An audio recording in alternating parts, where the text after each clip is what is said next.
Hey guys, Michael Ketchen here with another episode of the Michael Ketchen Show. As always, joined by Matthew Hitchcock. How we doing? Good. Excellent. All right. Nice little new setup we got We going do on. got a good setup because we have two amazing guests. That's why we had to do this today. We got two VIPs in the house. Yep. We have retired Army General Ed Harrington. Yep, the president of Camp Resilience. And we have Jeff, the executive director, retired New Hampshire State Trooper and Army Ranger. Thank you guys for being here. Thanks for having Thanks us. for having us. Yeah. Well, we are very excited. This is going to be fun, and I'm sure you guys got plenty of stories. Could go for a while.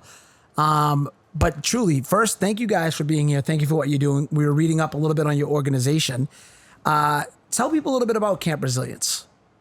Camp Resilience started in 2014. The founder, who is still with us, was over at Gunstock Mountain skiing with a close friend, and they were standing talking, and an individual came by them skiing, and he had no arms. And it just kind of, for Kurt Weber, the founder, it kind of said, this would be a wonderful area. The Lakes region of New Hampshire would be a wonderful area to do something for veterans and their families. And eventually, that included first responders and their families. And that's how it all started. And the concept was, let's do 3- and 4-day retreats. Yep. Based upon a paper written for the chairman of the Joint Chiefs of Staff that said therapeutic outcomes can be achieved with using 3 different components. One is what's called peer-to-peer counseling, where veterans, first responders can be in a room with a qualified therapist facilitator, and they begin to open up about their experiences because they feel comfortable in that environment. Rarely do they feel that comfortable outside their own group of veterans. So that's one element of it where they get groups in. I participated in this. The other is what we call outdoor experiential training, and that's an awful lot of different sports activities keyed to the ability of the individuals to actually go do those physical things. It could be kayaking, it could be hiking, snowshoeing, skiing, a whole range of things throughout the year. It's not seasonal dependent. Yep. And it's at their ability. And if an individual says, I think I've had enough, that's fine.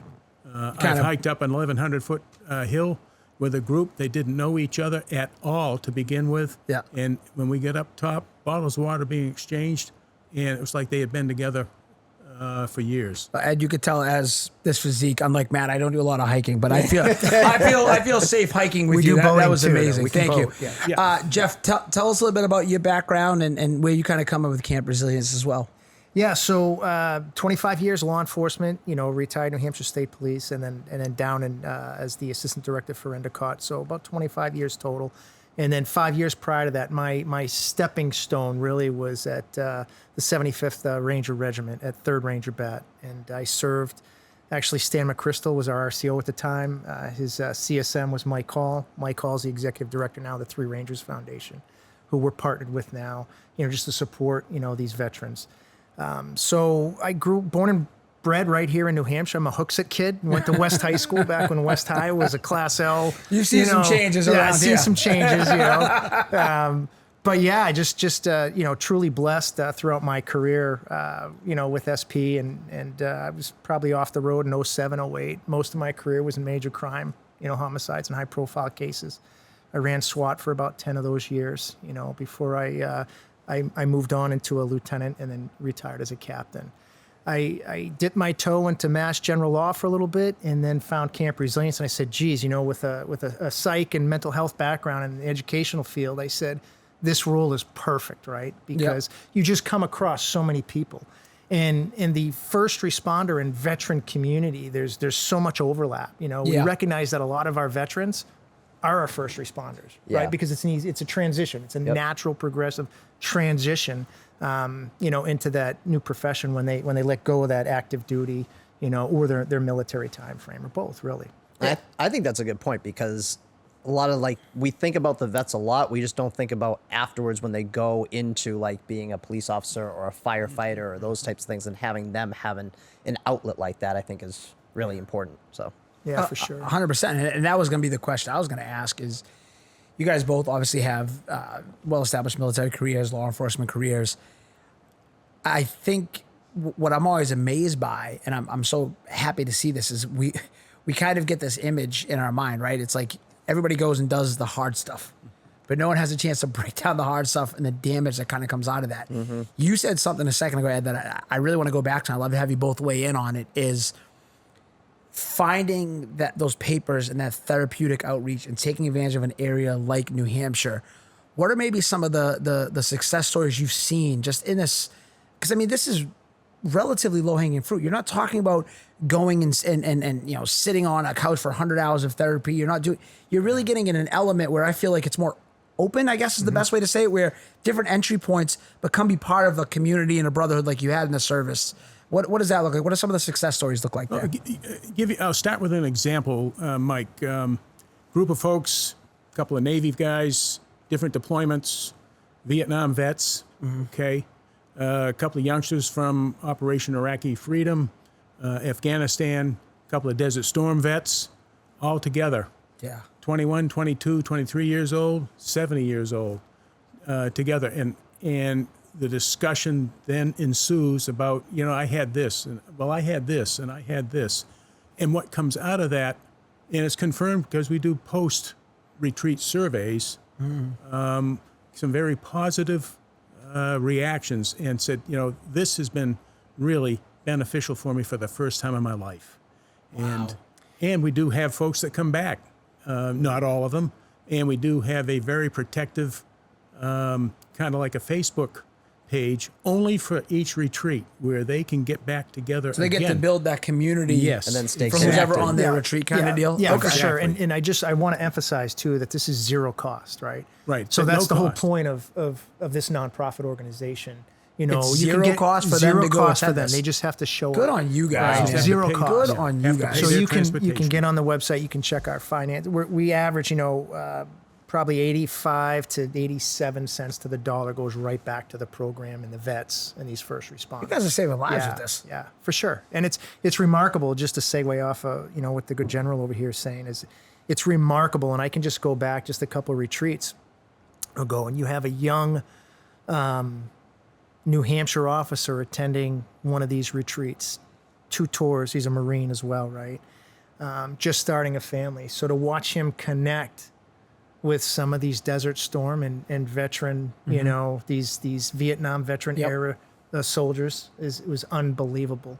And something came out of his, he had said something, and he had made a reference. He said, I thought I was on an island, but I didn't realize there was a tribe on this island. So the hard part is to get them in there. And then when you have your wrap up session day 3 and 4, nobody wants to leave. It's like, but they'll beautiful. come back. But I always equate it to like, hey, you look at all these professional athletes out there, right?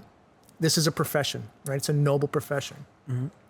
And so with these professional athletes, they're assigned, sports psychologists, and they're assigned people with the high stressors and demands of producing. And I think the same thing applies, within these types of profession as well. And so this is just, as our Navy friend likes to say, we're just scraping the barnacles off the hull, right? It's maintenance. It's maintenance, right? It's teaching you strategies and coping mechanisms with what you're exposed to in these environments. Yeah. The thing. Go ahead, if you got something, I got. And these folks know that they can return. They know that I may not want to return, but I got to talk to somebody again. And that's why we're here. And we have trained, qualified, credentialed therapists. We have folks from the VA that volunteer their own time to come.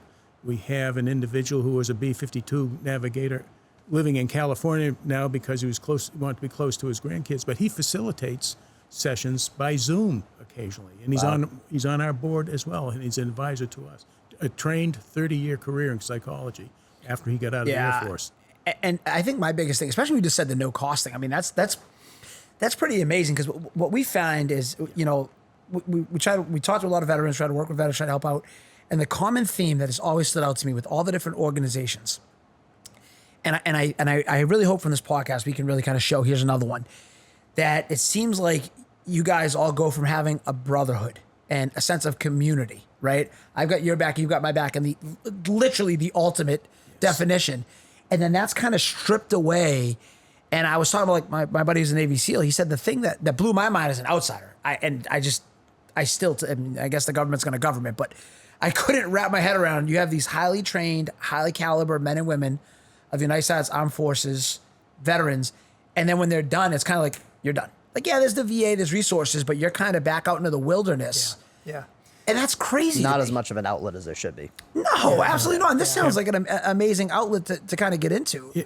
Was that kind of, is that an accurate and fair assessment Yeah, of that? yeah. or? Absolutely, Mike. I have a younger brother who, and another very close friend lives right near him, south of where we grew up, and they go to a weekly session at the Brockton VA with a group of people they've been with for a number of years, and they just find it very therapeutic that they can go back and be comfortable amongst their allies, so to speak. So Yeah. this element of no cost, exactly, I'd comment that that's what we do. That's why I spoke with you about the golf outing, because we're continually searching and reaching out, first of all, to develop sponsorships and partnerships, but it's obviously to get the financial wherewithal to continue what we do, so it is at no cost. God bless the two. Just as someone who's done veteran and charity stuff, people don't realize how. People do not realize how much goes into the backside to do something good. Yeah. Yes. Truly, I mean, whenever you have a big ambitious goal or a big ambitious dream, as a society, we're so focused on the result, and we ignore the process. And everything is the process. So talk to me a little bit about what a typical Camp Resilience event looks like. I'd like to hear, Jeff, maybe you first, and Ed. Walk us through one of them, so anybody who does hear this, who might qualify or get involved, knows what to expect. Okay, yeah. So we're partnered with, I mean, it ranges from, geez, we can go out from Lockheed Martin to Easter Seals to, the Red Sox Foundation. It's vast. And then you have your Forge VFR, and you have your clinicians, right? And you have your, your other clinical type facilitators that come in for the mindfulness training. So generally speaking, and we've run probably, we're on our 140th retreat. 140, yeah. We've put about 1,400 awesome, participants guys. through. That is fucking awesome. They range from 3 to 4 days, generally speaking. We've done 1-day events. We've done 3-day and 2 days. We can customize this to what you're looking for. We average probably 20 to 22 retreats a year. Okay, I was gonna right, say, all over the Lakes region and then some. So we have a couple equine farms. The diversity, or the vast, diverse spectrum of retreats we run, range from equine to family retreats to couples retreats to caregiver retreats, adaptive sport retreats. And again, we can go back and customize to whatever you're looking for. So we'll have a check-in day. On day one, they'll come in and it'll be a meet and greet. We'll have an agenda. You'll meet our facilitators that are coming in, right? Our clinicians. And then we'll break everything down. We'll set out the ground rules. These are all dry retreats for a reason. And, day 2 would be some mindfulness training, some kayaking, some biking, followed up with some free time, some journaling, right? Day 3, very similar. Day 4, right? But you can see that camaraderie and that bond start to happen. You're getting that time to engage physically, engage emotionally, have conversation, connect, as we talked about, that brotherhood. So you run that peer-to-peer, you run your experiential learning, and you run your life skills activity, whether that's rock climbing, kayaking, doing some type of rec therapy, whatever's outlined on that agenda, which is really customized to that group that's coming in. And then we connect these individuals, right? So we'll put them on a subset of like a Facebook page that's confidential, inclusive to that group, so that they can continue to network, right, and share their growth and development with that camaraderie that they've formed in these retreats. And then we have the exit survey, that last day, so they can tell us and give us feedback. So if we have to pivot, right, we can pivot, make sure that we're running quality retreats. And then we'll get another survey 3 and 6 months out there. And those questions are formatted and designed off these psychiatrists and psychologists that are on our board of directors. So you're even intentional with the survey. Yeah, absolutely. So we have professionals looking at that, asking the right questions, so we can get that quantitative, that qualitative feedback and data, so that we can continue to run these retreats. But you're right. I mean, the camaraderie that you yearn for, and going back to your tier 1 operators, right? You come out, it's like you're thirsty for that camaraderie that unfortunately you'll never find. You'll never find it out here, right? And then you have these guys and these girls going at 100 miles an hour. They come home and they're waiting for their next mission, and it's not coming. I've seen, and if we can, I want to go here because I think this is important to hear, and I think it will follow up with how people get involved with you. But you just said something that is a common theme I'm seeing the more I get involved, and I think this is where there's an area to help. Is what Jeff just said right there, and Ed, maybe you can speak to it. And Matt, we've heard this in some of the interviews. It's that they're being asked and trained to do a mission and things in the pursuit of their service of their mission. That then when they come back, they're just expected to flip on this, basically flip on off this switch. And I mean, you guys have both gone through that. Yeah. If you can share, I mean, because I'm guessing that's where Camp Resilience comes into your life, and just how. I mean, I want to make this as real and as raw for people as I can, because what people need to understand is we are all benefiting. Michael Ketchen, Matthew Hitchcock, we are all sitting here because of the service of great men like you guys. There is no America without veterans, 100%. period. Hard stop. So talk about that a little bit, and then we're going to get into how people can get in touch. And actually, even before we go to that, I want to know about the process of actually, I want to get with Camp Resilience as a person, not as someone sponsoring an event. We'll get to that, but as someone who wants to participate in one of these events. Time. Yeah. I want to make sure when this drops and there's clips and we're actionable, that we can connect with the type of people, because what you guys are doing is amazing. Yeah, and I'll touch on this and I'll hand it over to the good general here. But you know, it's that polyvagal theory, right? I call it the light switch theory. Yep. Right, of your ANS arousal and that constant stim that you're on, right? So you take your first responders, for example, your firefighters, your police, your EMTs, right, your paramedics, and that light switch is going up and down, right? You're going to an horrific scene, then you're going back to your 2-year-old's birthday party. Yep. And then you're getting called out, right? And you're in a pursuit, or you're at a burning building, right? And you're seeing carnage, and then you're going back to your Thanksgiving meal. That light switch is constant. You're revving it continuously, right? Yep. Now you're getting into some of that, you know, the clinical theories. And the same thing, you go CONUS on an op, your RF1 status, your wheels up worldwide, 18 hours, you're out there, your psych set, your salience is set, you know what you're doing, but you're still flipping that switch up and down, right? Mm-hmm. Coming back to the fob, coming back to your talk, coming back to the base. It's going up and down, up and down, up and down. And then you come out and you sit there and you're waiting for that light switch. And it's not happening, right? And what are most of these individuals, what are most of these veterans, what are most of these first responders? They're quiet professionals, right? They're taught to suck it up and drive on. Mm-hmm. Exactly. Right? Yep. And that's why I wanted to go there, because it's mentally, what I really want everyone to understand, and I've never said this, is you are being built up to psychologically do things that are mission critical. And then you're just expected to go back into society, as unfair as that is, to just flip that switch off and you go unpack it and figure it out. And that's bullshit and it's wrong. And you're not prepped at all. No, on the way we've out. learned now Exactly, repeatedly. Matt. We've talked to Yeah. 4 or 5 organizations, and the lack of resources is fucked. And that's why we need to do something about what you guys are doing, because it's not fair and it's not right. There's exactly, Michael. There's not a real transition period. The transition period is, well, here's your DD 214, and here's what you're entitled for pay, and if you got to move some stuff home, here's what you're going to do. But no one sits down and says, okay, we're going to take you into a little session here. We're going to walk you through.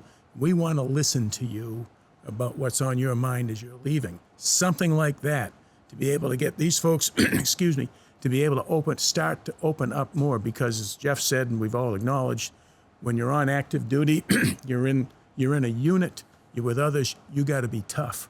You got to be sucking it up constantly. And oh, by the way, if you raise that, in some cases, the first person they go to is your commanding officer. This individual's got a problem. Lift his security clearance for the time being. You lift a security clearance in the military, if you got one, you have just decided to go off and find a new job, because it just isn't going to work. So you end up stifling. And I know I'm being kind of frank here, because that's been my experience. No, please do. Yeah, I want to yeah. make it real. You're speaking from first-hand experience that few of us can't relate to. Yeah, and so you end up, you bury it, and then it comes out years later. Sometimes it comes out in dreams where someone's at the end of your bed, pulling on your feet. It's going to kill you. That's no kidding. Someone's at the side of your bed and they're reaching over because your wife's next to you, and they're going to try to kill your wife. I'm talking reality, okay? Mm-hmm. And so those are the things that are part of a person's psyche, if you will, not just, if there's a variety of of things and then you listen to someone, as Jeff's just described, who's seen the gore of what goes on in a situation. That's a video that replays itself constantly in your mind. So forever, and you can get some excellent help to be able to say, I can acknowledge this now. It likely is always going to be there, but at least I can understand it and identify it as it begins to work itself back out again. I can unpack it a little bit. Exactly. And I wonder too, like we've seen now with Michael Packer, you guys are saying, again, back to, I think that's why the brotherhood and the community is got to be so vital. Because I got to imagine when you're whether you're on the teams, the Marines, the Ranger, there's more military acronyms than I can count. And everybody's the best, right? So my father-in-law is a Green Beret, so he might have an opinion on that. But anyways, I sit back, and what you just said hit me as I'm sitting here, and I'm wondering if that's something we need to talk more online, is setting up those facilities to help that transition out. Because as an entrepreneur, taking it in a different direction for a second, and we'll bring it back to Camp Resilience, you see all these high-functioning, high performers. It's like a dream scenario. It's like I get an A player for my organization, but we've got to polish a little bit. We got to get them kind of ready and helping with that transition. And it sounds like that's a missing, and that sounds like a solvable problem. I don't think we can rely necessarily on the government to do it. Maybe there's something in there that, because again, right? I mean, you guys come out and there's just back into society. Jeff, how did you go from military to first responder? Is that, I mean, those are somewhat same ecosystem, but very different. You know what I mean? Very, very different. The ROEs, right? The rules of engagement are a little different. Yeah, I was saying there's the adrenaline piece, but that's about, you know what I mean, where it goes, you know? Yeah, no, there was some good conversation with my hiring colonel, who was actually a door gunner in Vietnam. So it was it was good. You get some good people in these organizations. For me, I got lucky. That's exactly the best way to describe it. Is I got lucky because I was a 25-year-old kid, 26-year-old kid transitioning out. You're going 100 miles an hour. And what I did was I got a different uniform. I got my rifles back. I got my BDUs back. Mm-hmm. I got on SWAT right away. Right. So everything that's adrenaline, you can go right after. Right. Exactly. Right. Again, a little different set of ROEs, but that not knowing at the time was very helpful with my transition. Right. And then, I started to surround myself, right, a little bit of that camaraderie back on some of those teams and some of those units. And then staying connected with, I stay connected to this day, to about 3 or 4 individuals that I served with. Yeah. And that seems to help. But, again, you go back to that quiet professional mentality. It's that stigma that you have to break through, right? Just because you're looking at mental wellness and mental health is not a sign of weakness, right? Yep. And I know Ed can speak on this. I've lost too many teammates, from the Ranger Bat and even SP, right? That have taken their lives, right? It's those invisible scars nobody likes to talk about because you have a bunch of chest thumpers out there, right? Because that's the mentality. Yeah. That's the mentality that drives those types of units. That's the mentality that drives those types of organizations. And so to be able to speak it, right? You look at our human species, it's against everything that we stand for, to hang our emotions on a laundry line. Yeah. But you can still have these discussions. And what Camp Resilience does, right? The magic sauce is putting like-minded individuals with similarities that have shared experiences, right? To talk about these things. To work through it together. And normalize it, right? So really I say stigma, but really you want to normalize it. It's okay for you to feel that way. Mm-hmm. There's nothing wrong with you, right? 100%. So for instance, I'll shift genders for a minute.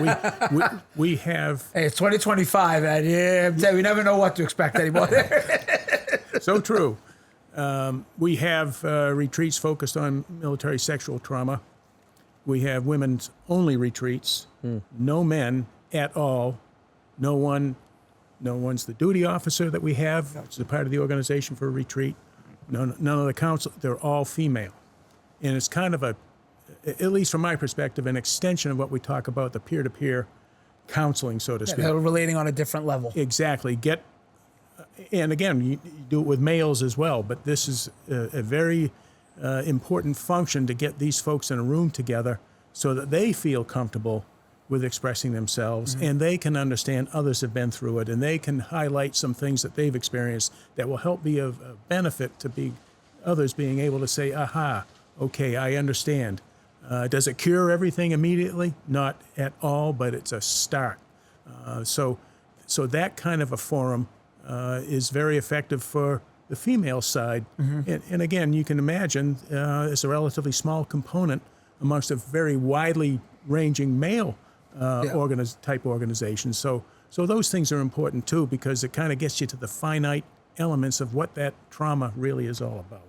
And that's kind of the impacts we seek to achieve. Do you find that you have veterans and first responders from other parts of the country as well, or is it mainly just in the New Hampshire region? Yes, we've been asked. We've had folks from New York, New Jersey, California. We've been asked again about how can we access California even more. We had a couple come in from Belgium, an active duty Green Beret couple come in from Belgium. So we've been saying, and we're actually having a little bit of a discussion right now. We say New England focused. Well, we got a few folks coming from outside New England. We were just talking with the Command Sergeant Major of the Massachusetts National Guard a little while ago with a lady that handles their family programs. And the number of veterans in a major metropolitan area as Boston or Providence or Manchester outnumbers folks everywhere else. And so there's a tremendous population, if you will, that we're working to access, along with other veteran service organizations in New Hampshire, to figure out how can we get those folks drawn in so they can at least listen and to make a determination, could this help me? Because we want to convince them that it can, but it's a two-way street. We want to help them open up and feel as though, hey, someone can listen to me. And so there's lots of them out there to be able to access. That's excellent. Well, and that leads to the thing I want to go through, because this is the other thing I wish I had asked on some of the previous episodes, so I'm getting it out on this one. There are a lot of resources out there. Yes. There is a massive problem, in my opinion, where it goes from there's a lot of people feeling like they're alone, and a lot of resources, and we're not bridging the gap. So let's use Camp Resilience as an example. How does someone reach out to you guys? What does the process look like? Because you said something earlier, Jeff, that really hit, and that's how I feel. It's like once they're there, they're in. But we got to get them there. Yeah. What does that look like? How do we go through that? Get on the web, Camp Resilience. Get on there. Get on the website. Everything is mapped right out. Fill out the application. Okay. And all our events and our retreats by month are on there. Okay. Right. And you apply. And again, it's no cost. It's that simple. No Zero cost. cost. Wow. Zero cost. That is unreal. It's that simple. And we are, Camp Resilience is that funnel for a lot of these professional organizations out there and these clinicians and in the mental health field. And so what we also offer too is we do have the VA come in on day 3 or 4. They'll do a dinner with us and they'll talk to these veterans and first responders to let them know, what's out there for them for resources. On our website, we have a designated resource page. You can get on there and you can see everything that you would be eligible for that's at your fingertips that you may have not known about until you get on that website. Yeah, that's one thing that breaks my heart is I feel, I saw the same thing when I was in education. I just couldn't believe that delta, that it's so wide. It's like there's a large swath of people that want to help. There's a lot of resources, and then there's people that need it. And it's like, we got to do a better job bridging that gap. So thank you for sharing that. Do you have something to add to that? I was just going to say, that's the toughest challenge we have is drawing people out to be in our program. We know they're out there. So every time we go and do a pitch to somebody about Camp Resilience, we always finish up, if you know of somebody, please have them contact us. Yeah. We did a session with one of Jeff's contacts down in Massachusetts, and there was an individual in the room and said, I think I need some help. Well, we're going to. That's how we get these people identified. But that's the toughest challenge we have. Yeah, is identifying and being able to reach out to the folks with a message that says, "Aha, I can come get some help." That's a toughie. I get it, and I got some ideas and talk offline about that. All right, before we get you guys out of here, you mentioned the website. Is there anywhere else people can reach out, get a hold of either one of you guys, or get involved with Camp Resilience? Sure. Yes, we're all over social media, LinkedIn. Yeah. You got my business card. Oh yeah, we got your business Instagram, card. No, I'm serious. Facebook, call, all of it. Email. All right, Excellent. Spread it I don't know if we around, want to drop seriously. your text message number on Instagram, but if you want to put it out there, John, poor guy was sucking and hit up giving all the- he's hours of giving the the night. orders. That's what I mean. We're I feel like I'm not in charge of my own show right now. He says to do it, we're gonna do it. You know what I mean? Yeah. Tell you what, let me try this again. No, that was all right. So you were saying you're all over social media. Do you have an Instagram, Facebook page? I'm guessing people can get in touch. Absolutely. Yeah. Follow us. Get on there. Follow us because you'll see all the updates, all our flyers. So it's a Yeah. good And source of information. Family retreats, for instance, we take them out to Ragged Island. I'm in the Pisaki. And we got a couple of folks with boats, with inflatables, take the kids out and ride them all this is afternoon. unreal. Do the sessions in the building there on Ragged Island with the facilitators and everything, complete lunch and set up the whole bit. Again, no cost at all. But that's kind of how we try to do God family bless retreats. you guys. No, seriously, Sailing, and fishing. Yeah, th- both. you know, thank you guys both for being here. What we're gonna do is, one, we're gonna obviously promote it, and two, what we will do is we will commit here on air. I was thinking we'd do some type of Yeah, donation, we'll do some type of donation, maybe like $1,500, $2,000, something like that. We can do. Let us know who we can make it out to. We're happy to do that, and we'll spread the word. Absolutely. And all three of you are invited, seriously now, to come up to a retreat. I love that. Even if it's for the check it out. morning. Well, I was going to ask because I love snowboarding, and you mentioned Gunstock, and Come and so board, I would man. love to come up during the Absol- winter time. And, sure. and I don't know if I'll do the hiking. But- Matt and Hannah can do the hiking. I'm the cigar and real estate guy, but we'll figure it out. But thank you These both guys for do being here. cigars. We will link to everything. Let us know how to get you the donation. I cannot wait to push out this episode. We'll let you know. We're going to promote the heck out of it. Camp Resilience. Thank you both for being here. He's Matthew. I'm Michael. And as always, bet on yourself.